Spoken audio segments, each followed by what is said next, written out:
Kenya na Tanzania zimekuwa ni nchi ambazo zimekuwa katika hali ya urafiki kwa muda mrefu sana sasa, ambazo nchi hizi zinapatikana katika ukanda wa Afrika na Mashariki, nikizungumzia Kenya, Uganda na pamoja na nchi zingine ambazo zinapatikana ndani ya ukanda wa Afrika na Mashariki.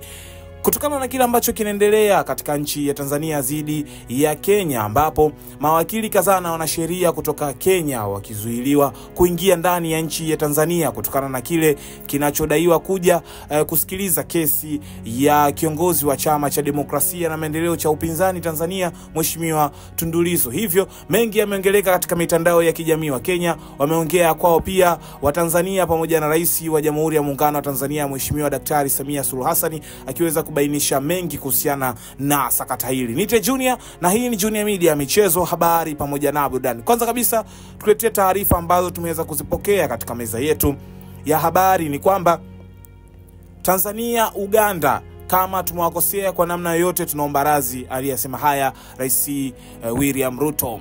Rais wa Kenya William Ruto ameomba radhi mataifa jirani ya Uganda na Tanzania katika hatua ambayo inaonekana kama juhudi za kuimarisha uhusiano kati ya mataifa hayo ya Afrika na Mashariki. Baadhi ya Wakenya katika mitandao ya kijamii wamekuwa wakimrenga Rais wa Tanzania Mheshimiwa Daktari Samia Suluhu Hassan kufuatia hatua ya hivi majuzi ya kufurushwa kwa wanaharakati mashuhuri wa Afrika na Mashariki. Wabunge wa Tanzania walikuwa na ghadhabu siku ya Jumatatu, waliwalaumu wa Kenya kwa kuwanyanyasa na kuwakosea heshima wa Tanzania na kuingilia masuala ya ndani ya taifa hilo. Akizungumza wakati wa dhifa ya ibada ya kitaifa jijini Nairobi leo Jumatano, Rais William Ruto alitoa wito wa kuboreshwa kwa uhusiano, akibainisha kuwa Kenya iko harakati ya kujijenga upya. Jirani zetu wa Tanzania, kama tumewakosea kwa namna yoyote tunaomba radhi. Wenzetu wa Uganda, ikiwa kuna jambo ambalo Wakenya wamefanya ambayo sio sahihi, tunaomba radhi, alisema Rais William Ruto. Kauli ya Ruto inakuja wakati ambapo mvutano umeibuka kufuatia hatua ya Tanzania kuwatimua wanaharakati wa Kenya waliokuwa wamesafiri hadi nchini humo kushuhudia kusikilizwa kwa kesi ya kiongozi wa upinzani Mheshimiwa Tundu Lissu. Miongoni mwa waliofurushwa nchini Tanzania ni pamoja na mwanaharakati wa Kenya Boniface Mwangi na mwenzake wa Uganda Agatha Atuhaire, ambao walizuiliwa kwa siku kadhaa kabla ya kuachiliwa huru. Wawili hao walidai kuwa waliteswa kabla ya kuachwa mpakani na vikosi vya usalama vya Tanzania, jambo lililokosolewa vikali na mashirika ya kimataifa ya kutetea haki za kibinadamu katika eneo hilo.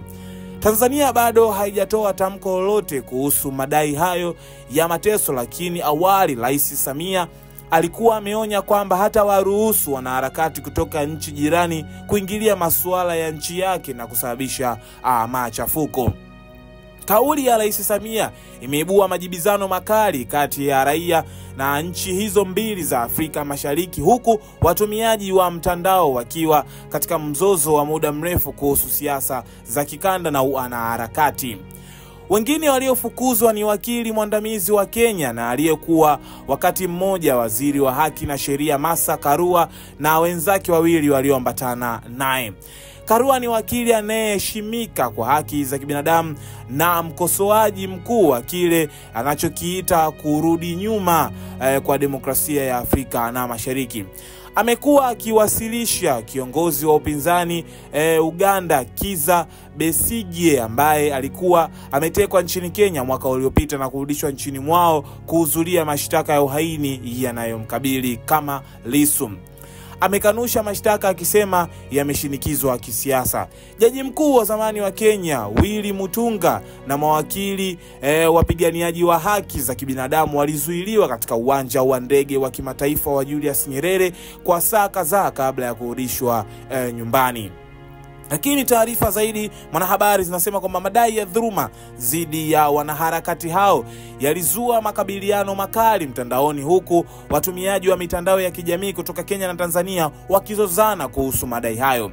Katika mjadala mkali siku ya Jumatatu, wabunge wa Tanzania walionyesha kughadhabishwa kwao na vijana wa Kenya wanaomlenga Rais Samia. Wabunge hao walisema Samia ana kila haki ya kutetea maslahi ya taifa la Tanzania. Matamshi ya wabunge hayo yaliwakasirisha baadhi ya Wakenya ambao waliwajibu kwa kuweka mitandaoni nambari za simu za wabunge hao na kuwataka wenzao wasiliane nao ili kuwaeleza kuwa kuridhishwa na hatua hiyo. Mbunge wa Iringa mjini Jessica Msambatavangu alisema kuwa alipokea ujumbe mwingi kwa njia ya WhatsApp na hivyo kumlazimu kuzima simu yake kwa muda.